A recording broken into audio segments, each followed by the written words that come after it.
Having been a multimedia artist for over 3 decades and in the beauty industry for the past 17 years, I have used this in an elevator pitch circa 2011 when networking with people who are not in my industry. I used to tell them, beauty is not skin deep, but felt viscerally. I believe that humans and other sentient beings feel beauty in an intuitive, deep-rooted, and sensuous nature that affects us emotionally, spiritually, and energetically. We are drawn to beautiful things, even though everyone has their own version of beauty. I viewed my former job as a hair and makeup artist beyond the flashing lights of glamour, but I viewed my job as assisting my clients see the purest and most beautiful version of themselves on their important occasion. Feeling beautiful empowers them, activates them to use their own unique gifts in order to positively influence others in their respective milieu, whichever it may be, whether it's a gala to raise money, a press junket, their wedding, an international conference, or other projects they are passionate about. I think only a few of my clients, past clients, know about my YouTube channel right now, so I feel less self-conscious about it since I've come out of the spiritual closet for about 2 years now. I do find that many people who gravitate towards the creative and service industries are natural healers and light workers. They just don't lead with that in an elevator pitch or highlight it on their website. I know I didn't. In this video, I'm exploring various perspectives on beauty, including the scientific and esoteric approaches, and examine why certain patterns and forms universally attract us, and how beauty serves as one of the fastest portals to higher dimensional consciousness. If you're new here, I'm Liz, and I explore topics that intersect spirituality, science, and creativity. Before I was guiding people through Akashic Records readings, I spent almost 2 decades as a professional makeup and hair artist and worked with beautiful brides, corporate executives, family members, filmmakers, musicians, and politicians, preparing them for the film and print medium. And I saw my job as helping each person who sat in my chair look and feel their best for their big occasions. And I chose that profession because I knew that beauty transcends the physical. I noticed that when someone looked in the mirror and recognized their own beauty, often the beauty they had all along, there is a noticeable shift in their energy. Their posture changed, their confidence expanded, and there is a spark in their eye. Whether this was a 5-year-old flower girl just getting a little touch up, a little lip gloss, hairstyling, or a model or actor who has worked 2 decades plus in the industry, I notice this spark if I'm doing my job right. And this spark is not vanity, it's recognition that something divine is expressing itself. And I will argue that beauty is a multidimensional doorway to higher consciousness. Our attraction to beauty is neurological and evolutionary. When we encounter something we perceive as beautiful, our brain's reward center activates, releasing dopamine, the same neurochemical that's involved in pleasure, motivation, love, and addiction, so you gotta be careful. This is why beauty can create an immediate sense of well-being. Research in neuroaesthetics show we're naturally drawn to symmetry, the golden ratio, and certain colors have psychological effects. Our brains are actually wired to prefer symmetrical patterns and faces, and this preference likely evolved because symmetry often indicates genetic fitness and health in your potential mates. I always hated that saying, eyebrows are sisters, not twins. As in, I am a makeup artist, my job is to make them twins. And so one of my clients, a neuroscientist, she actually validated me and shared that mild asymmetry is sometimes linked to prenatal factors, and symmetry does indeed have that evolutionary component. So that's how it gets incorporated into our beauty standards. So the golden ratio is represented as phi. It's the mathematical proportion that appears throughout nature in seashells, flowers, petals, pine cones, and even human faces that are considered classically beautiful because our brains seem to program and recognize and appreciate this ratio instinctively. It is seen in the spirals in architecture like the Parthenon and in Leonardo da Vinci's Vitruvian Man. It is also found in other designs, from the proportions of the violin to many UI, UX, and modern logo and typography designs. So color psychology is used as specific colors trigger distinct emotional and physiological responses. The deep red of a ruby activates a different neural pathways compared to the gentle pink of a rose quartz. Blues and neutrals tend to calm our nervous system, while reds and oranges tend to energize us. But science alone can't fully explain why beauty can move us to tears, like when we're in awe of nature. Which is why we need to move onto the esoteric, with sacred geometry and higher dimensional wisdom. Throughout our current timeline, ancient cultures recognize that certain geometric patterns are not just beautiful, but fundamentally sacred encodements of the universal creative force. These patterns form the underlying structure of everything from DNA molecules to spiral galaxies. The seed of life and the flower of life and patterns that are based on them appears in temple decorations across various and ancient cultures. These interlocking circles and patterns contain every geometric form found in the physical reality and serves as a template for creation itself. When we say creation itself, this sequence is found when the fertilized cells start to replicate, and so we recognize that as sacred. The Fibonacci sequence, which is closely related to the golden ratio, appears everywhere in nature as well, from the spirals of the shells to the seeds in a sunflower.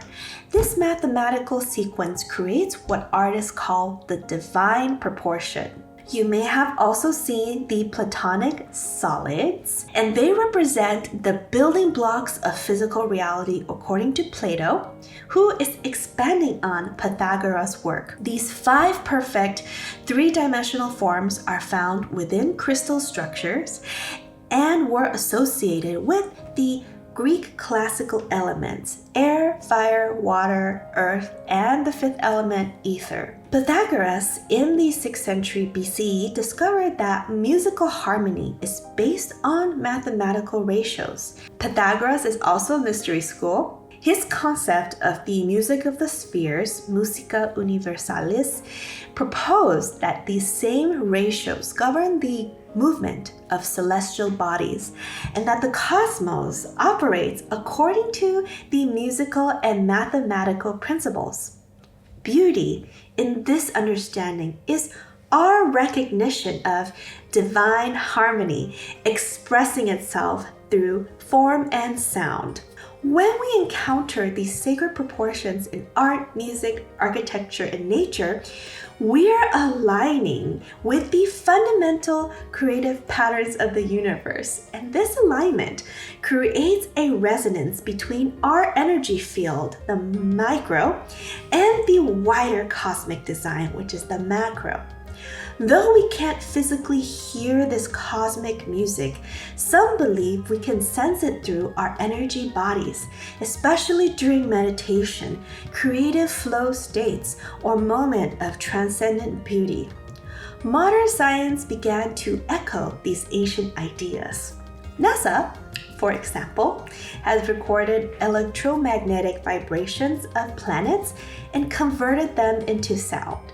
Remarkably, these celestial songs often contain harmonic relationships similar to those in our music here. Certain frequencies, particularly those based on 432 Hz rather than the modern 440 Hz standard, are believed to resonate more naturally with the frequencies of the body, earth, and the cosmic cycles. Many sound healers, including myself, prefer to use 432 Hz to help realign the human energy system with universal harmonics. Personally, I used to tune my harp at home by my ear rather with a digital tuner. Truthfully, I was very young and I didn't know how to use one, okay? I just didn't bother. But also, since I wasn't playing in a group or troupe or orchestra, I didn't have to tune it to match the other instruments. I was in a youth orchestra. I was like 6 and 7, and the instruments were already tuned by our teachers and the teaching assistant, right? So besides, if you are in an orchestra, you always tune your instrument to the oboist, and usually it's 440 with modern standards. I prefer 432. It's what my ear enjoys, and it just feels more natural to me. There are many other comparison videos between the two, 432, 440 Hz, so feel free to explore if you're curious. Many starseeds, particularly those with Venusian starseed origins, understand beauty as a frequency that facilitates spiritual evolution. It is known that Venusian starseeds who encounter on Earth are here to anchor frequency, beauty, harmony, and heaven on earth. They work so hard. In esoteric traditions, when considering the Venus archetype, or Aphrodite in the Greek system, the Venus embodies beauty, harmony, and love, just like the goddess Aphrodite and Venus. This Venusian energy is associated with the softer divine femininity and often with perfection, like the proverbial heaven or paradise, also known as ascendant Earth or 5D Earth. Those with Venusian soul origins often feel a special connection to beauty as a healing modality and as a consciousness-raising tool. And many do work in the creative and artistic industry or peripheral industries. And their goal often involves restoring unity consciousness, spreading peace and love, and demonstrating harmonious living, role modeling, nonviolent communication, advocating for environmentalism, and fighting for underprivileged groups, and reminding us of our higher dimensional nature. When we experience beauty and harmony, we momentarily shift into a higher vibrational state, or from 3D to 5D and above.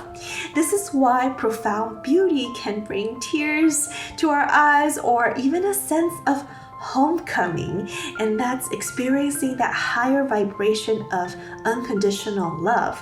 For a brief moment, we are experiencing reality as it exists in higher dimensions where unity consciousness prevails. In my work with clients, I've noticed that those with Venusian soul origins are often particularly attuned to aesthetics. And I can confirm this because we use the video chat, so I also know that they're very beautiful and they like to arrange their surroundings accordingly. Extremely beautiful to some of those sacred geometry, golden ratio proportions, just instinctively. They may be entrepreneurs, artists, designers, musicians, or individuals who enjoy creating beauty in their everyday surroundings. Venusians often also manifest their soul's purpose through their aesthetic sensitivity. Do you know any Venusian starseeds in your life? Could you be Venusian? Please let me know in the comments if you know someone like that in your life that you suspect that they are Venusian. It's important to acknowledge the ways in which our modern culture often reduces beauty to superficial standards, which cuts us off from spiritual aspects of what beauty can teach us. As an example, while the beauty and fashion industry is always evolving, it has played a vital role in both positively and negatively influencing us about our own beauty and our standards of beauty. So instead of focusing on what media and advertisements tell us what is beautiful, the challenge for all of us is to reframe beauty in a multi-dimensional way. For example, beauty as harmony, sacred geometry, authentic expression, and the emanation of your soul essence. Some of the most beautiful people that sat in my chair, I felt their beauty transcended what is conventionally attractive and beautiful simply because they are in complete alignment with their higher dimensional blueprint in a way that tells me they are living their soul purpose or their destiny timeline. Artists, musicians, and writers, they actually work hard to bring forth the Lightcodes or Keycodes, a frequency that helps us unlock forgotten aspects of our multidimensional nature. And they are coded, downloaded into their artwork. So when the audience or viewers are receiving and looking at the artwork, they're actually getting activated. Another way to say that is when we encounter something beautiful and inspiring, it really momentarily lifts the veil between the dimensions, allowing us to perceive reality as it exists beyond the limitations of our 3D consciousness and the material world. These moments are precious reminders of our true multidimensional selves that exist across various timelines. When we are moved by a work of art, it's like a little sparkle or a portal into our expanded consciousness. I believe beauty serves as this important bridge between our 3D world and our higher dimensional selves. What do you think? I challenge you to notice how you feel the next time beauty stops you in your tracks. Whether it's the perfect geometry of a crystal, the harmonic progression in a piece of music, whether it's pop music or music of any genre, or the mathematically perfect spiraled seashell, pause and allow yourself to fully receive it and notice how beauty affects you, not just physically, emotionally, but also energetically, affecting you in multiple dimensions maybe. Take a moment to recognize that and appreciate it because you may be participating in that cosmic dialogue. I love to hear your experience with beauty from this multidimensional, reframed perspective. Has beauty served as a gateway to your higher consciousness? And do you feel some particular resonance with certain geometric forms or a beautiful location? Share your thoughts in the comments below. And if you found this exploration meaningful, interesting, so please consider liking and subscribing to my channel or sharing it with a friend who might appreciate a deeper perspective on the sacred mathematics, if you will, of beauty. Thank you for joining me in this exploration. Until next time, I'm Liz, reminding you today that beauty is not shallow or skin deep, but it's the universe's way of helping us remember who we truly are.